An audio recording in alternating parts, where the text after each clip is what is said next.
Kama ni mara yako ya kwanza unatembelea chaneli yetu ya Top 5 Media, tunakuomba ubonyeze neno subscribe, kisha kwa chini itatokea alama ya kengele. Tunakuomba ubonyeze kengele hiyo ili uwe wa kwanza kupokea taarifa katika chaneli yetu. Asante.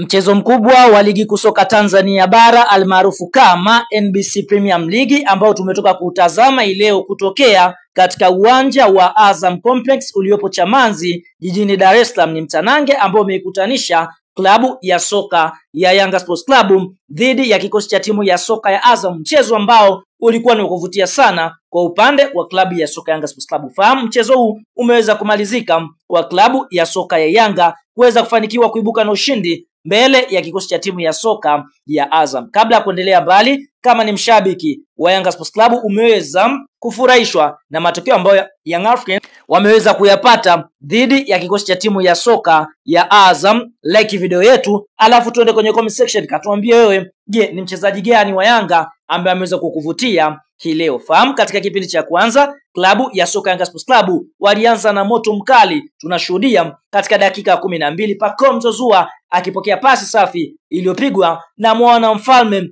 Prince Mfumelo Dube akaweza kuiandikia klabu ya soka ya Yanga bao la kwanza Pacome Zouzoua, na Pacome akaendelea kulisakama lango la klabu ya soka ya Azam. Tunashuhudia katika dakika 34 kupitia kwa mwana mfalme Prince Mfumelo Dube aliweza kupokea pasi safi kutoka kwa Mudathir Yahya Abbas na kuweza kuiandikia klabu ya soka ya Yanga bao la pili. Lakini tunashuhudia mpaka half time Young Africans walikuwa kifua mbele kwa mabao mawili kwa sifuri. Katika kipindi cha pili Azam wakaja na moto mkali. Tunashuhudia katika dakika 81 kutokana na faulo safi iliyopigwa na Faisal Salum ama Feitoto, basi Lusajo Mwaikenda akaweza kuiandikia klabu ya soka ya Azam bao la kufutia machozi. Na tunashuhudia mara baada ya mchezo kumalizika, tunaona msimamo wa ligi kuu ya NBC. Young Africans ndio vinara wakiwa wamecheza michezo 25, wameshinda michezo 22, sare mchezo mmoja na kupoteza michezo miwili. Young Africans wamefunga mabao 64 na kuruhusu mabao 10.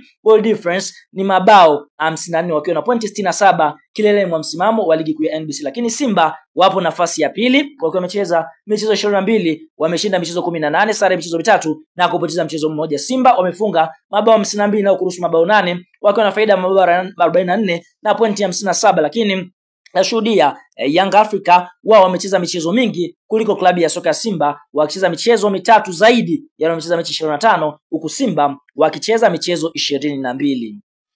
Sasa mara baada ya mchezo wa Yanga Sports Club na kikosi cha timu ya soka ya Azam Football Club kumalizika na klabu ya soka ya Yanga Sports Club kuweza kufanikiwa kuibuka na ushindi na alama 3 kupitia meneja habari na mawasiliano wa zamani wa klabu ya soka ya Simba na Yanga Sports Club, ndugu Haji Sunday Manara ameweza kutoa neno kwa ushindi mzito ambao Yanga wameweza kupata wakiwa ugenini dhidi ya kikosi cha timu ya soka ya Azam Football Club. Cha kwanza, kupitia mitandao yake ya kijamii ameweza kuyaposti matokeo ambayo Yanga wameweza kuyapata, kisha akaandika hivi alhamdulillah na kuweka viemoji vya kumshukuru Mwenyezi Mungu kwa sababu kama sio Mwenyezi Mungu hili lisingeweza kutokea. Akaandika hivi: asanteni sana wachezaji wetu na benchi la ufundi, mmetupa amani na kutuongezea furaha siku ya leo. Huyo ni Haji Sunday Manara akimaanisha kwamba ushindi ambao Yanga wameweza kuupata, basi kwa upande mwingine wameweza kuongeza furaha ndani ya kikosi cha timu ya soka ya Yanga Sports Club.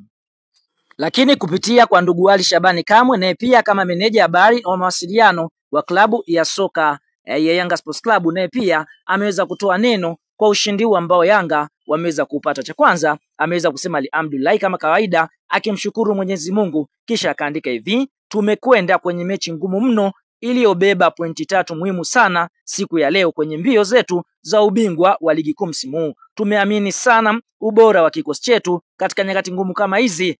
Pia tunaamini sapoti kubwa inayotolewa na mashabiki wetu waliofika Azam Complex leo. Asante sana benchi la ufundi na wachezaji kwa kuweza kujituma katika mchezo mgumu dhidi ya kikosi cha timu ya soka ya Azam Football Club. Huyo ni meneja habari na mawasiliano wa klabu ya soka ya Simba Ali Kamwe, meneja habari na mawasiliano wa klabu ya soka ya Yanga Ali Kamwe akijaribu kudadavua na kuelezea jinsi ambavyo wameweza kupata ushindi katika mechi ngumu siku ya leo.